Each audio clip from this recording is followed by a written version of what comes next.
America မှာပတ်စံရှင်နောက်မှလွယ်ကူကူဝယ်စားလို့မရတဲ့ရွှေမြက်မှန်နှင်းပလဲထမင်းပေါင်းလေးကိုတငယ်ချင်းတွေကိုလှုပ်ကြွေးခဲ့ရပြီဖြစ်ပါတယ်။အရင်ဦးဆုံးဂျင်းလေးတွေကိုအခွန်တင်မယ်နှုတ်ဆက်မယ်ပြီးရင်တော့ထုမယ်ထောက်မယ်ပေါ့နော်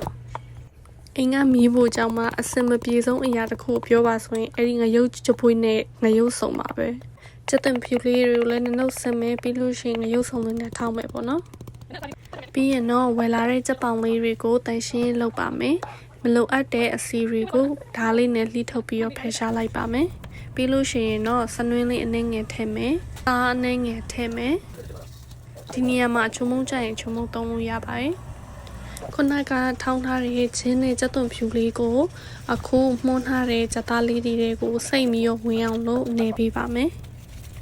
ချက်သားကိုတော့အခုလိုအရသာလေးနှံအောင်စိတ်ရှိရှိလေးနေပြီးပို့ပြီးကောင်းပါတယ်ပြီးလို့ရှိရင်တော့နိုင်ဝက်လောက်အုပ်ပြီးတော့နှက်ထားပါမယ်အခုချက်သွန်နီလေးတွေကိုခက်ချမ်းချမ်းလေးလှီးပါမယ်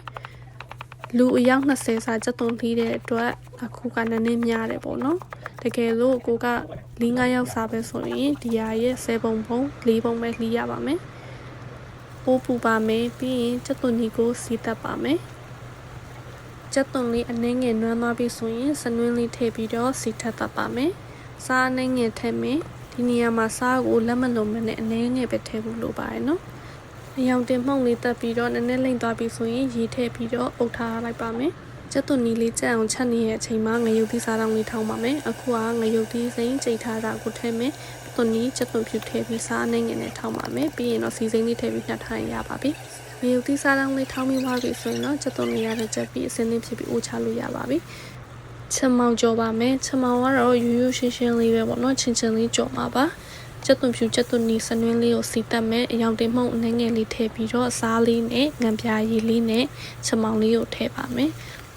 US မှာချက်မောင်သုံးတဲ့ရာသီဖြစ်တဲ့အတွက်ပေါ့နော်ကြိုထားပြီးတော့ခဲထားတဲ့ချက်မောင်လေးကိုပဲသုံးလိုက်တာပေါ့နော်စီပူပူထဲမှာချက်သားလေးကိုကြော်ပါမယ်ချက်သားလေးကိုလေကြော်တဲ့ခါကျလို့ရှိရင်ညီကျွတ်လေးဖြစ်တဲ့ထိကြော်မယ်နော်ဒီလောက်အနေထားရရင်တော့အိုးချလို့ရပါပြီဒီတိုင်းပကံနဲ့ကျွေးလို့ရတဲ့ဆိုပေမဲ့ရွှေမြက်မှန်ထမင်းပေါင်းအရသာအပြည့်အဝတငယ်ချင်းကြီးကိုပေးချင်တဲ့အတွက်ဖက်ရွက်လေးကိုတခြားသွားရှာပြီးတော့ဖက်ရွက်လေးကိုတခြားထုတ်ပြီးတော့ကျွေးပစ်ခဲ့တယ်ပေါ့နော်တူးစရာအနေနဲ့ကတော့တခွားသီးရဲ့ပူတင်နဲ့အောင်သုံးခဲ့ရပေါ့နော်